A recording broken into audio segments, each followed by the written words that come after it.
السلام علیکم۔ ربض قرطبہ کی بغاوت۔ یہ واقعہ البیان المغرب اور نفحۃ طیب نامی کتب میں مفصلاً مذکور ہے۔ امیر حکم اول بن ہشام اول امیر ہشام اول کے صاحبزادے اور امیر عبد الرحمن الداخل کے پوتے تھے۔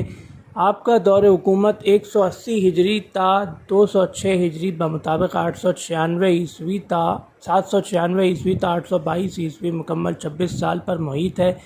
آپ کی حکومت میں سن 202 ہجری بمطابق 818 عیسوی میں ربض قرطبہ یعنی قرطبہ شہر کے ایک محلے میں بغاوت بھڑک اٹھی۔ وہ بغاوت اس قدر خطرناک تھی کہ جب پہلے تو افہام و تفہیم اور مذاکرات سے حل کرنے کی کوشش کی گئی، جب اس سے کام نہ نکلا تو فوج کو کارروائی کا حکم دیا گیا۔ جب بغاوت فرو ہو گئی، بغاوت ختم ہو گئی، تو بہت سے لوگوں کو، بہت سے باغیوں کو جلاوطن کر دیا گیا، جن میں سے بعض مراکش کے شہر فاس اور بعض مصر کے شہر اسکندریہ چلے گئے۔ تو یہ تھا سلطان امیر حکم اول کے دور میں سن 202 ہجری بمطابق 818 عیسوی کے دور میں ہونے والی ایک سنگین بغاوت کا مختصر احوال۔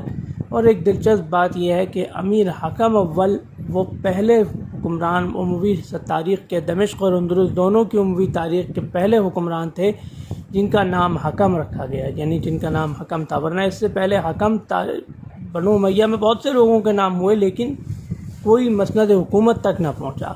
امیر حکم بن ہشام وہ پہلے حکمران تھے جن کا نام حکم تھا، اور وہ حکومت کی مسند تک کامیابی سے پہنچے، اور تقریباً 26 سال ان کی حکومت تھی۔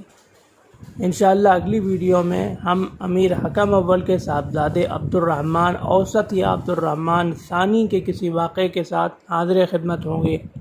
اللہ حافظ۔